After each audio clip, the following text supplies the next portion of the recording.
Pada kesempatan kali ini, kami akan membahas tentang pendidikan di era digital, penggunaan teknologi dalam pembelajaran Indonesia. Mari kita simak bersama bagaimana teknologi memberikan pengaruh terhadap pendidikan saat ini. Perkembangan teknologi telah membawa perubahan besar dalam dunia pendidikan. Dengan kehadiran internet, smartphone, dan berbagai platform pembelajaran digital yang telah mengubah cara guru mengajar serta cara peserta didik memperoleh pengetahuan.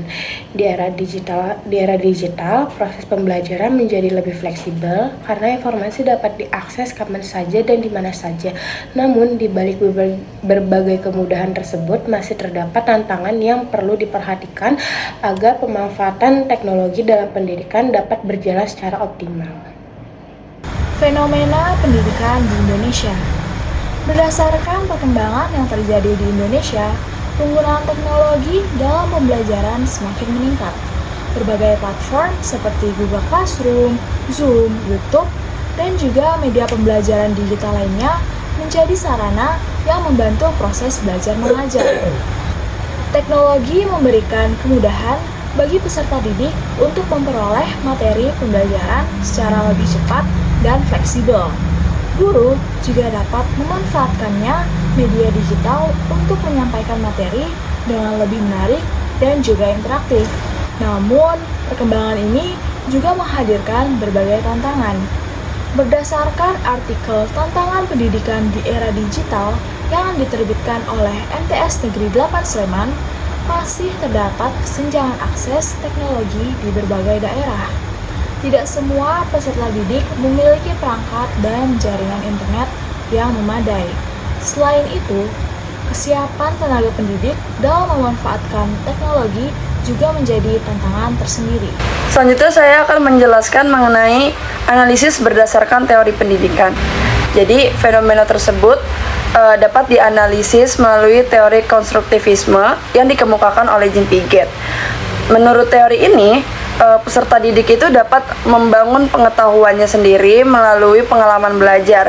Jadi dengan kehadiran teknologi memungkinkan siswa itu memperoleh informasi secara mandiri dan aktif. Selain itu, teori belajar sosial dari Albert Bandura menjelaskan bahwa manusia itu belajar melalui pengalaman terhadap lingkungan sekitarnya.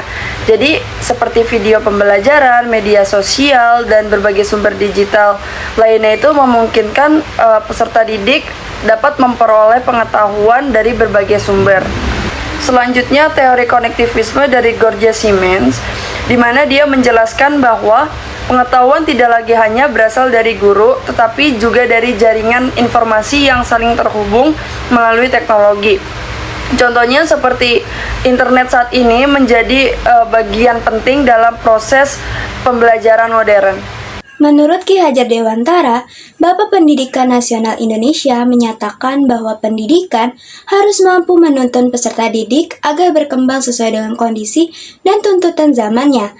Di era digital saat ini, pandangan tersebut menjadi semakin relevan.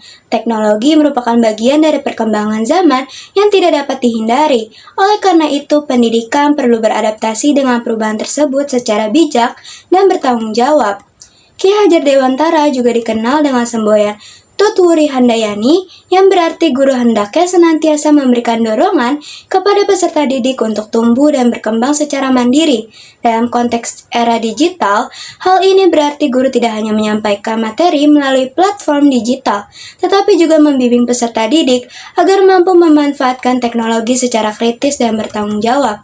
Dengan demikian, teknologi seharusnya berperan sebagai alat pendukung dalam proses pembelajaran, bukan sebagai pengganti peran guru maupun nilai-nilai pendidikan itu sendiri. Untuk menghadapi tantangan pendidikan di era digital, diperlukan beberapa upaya. Yang pertama, meningkatkan pemerataan akses internet dan fasilitas teknologi agar seluruh peserta didik memiliki kesempatan belajar yang sama. Yang kedua, meningkatkan kompetensi digital guru melalui berbagai pelatihan sehingga pemanfaatan teknologi pembelajaran dapat berjalan dengan secara maksimal. Ketiga, menanamkan literasi digital kepada peserta didik agar mampu menggunakan teknologi secara baik dan bertanggung jawab. Yang keempat, mengembangkan pembelajaran yang menghubungkan teknologi dengan interaksi langsung sehingga proses belajar tidak hanya berfokus pada aspek akademik, tetapi juga pada pembentukan karakter dan kemampuan sosial. Melalui pemanfaatan teknologi yang tepat dan dukungan dari berbagai pihak, pendidikan Indonesia diharapkan mampu menghasilkan generasi yang kreatif, inovatif, dan siap menghadapi perkembangan zaman.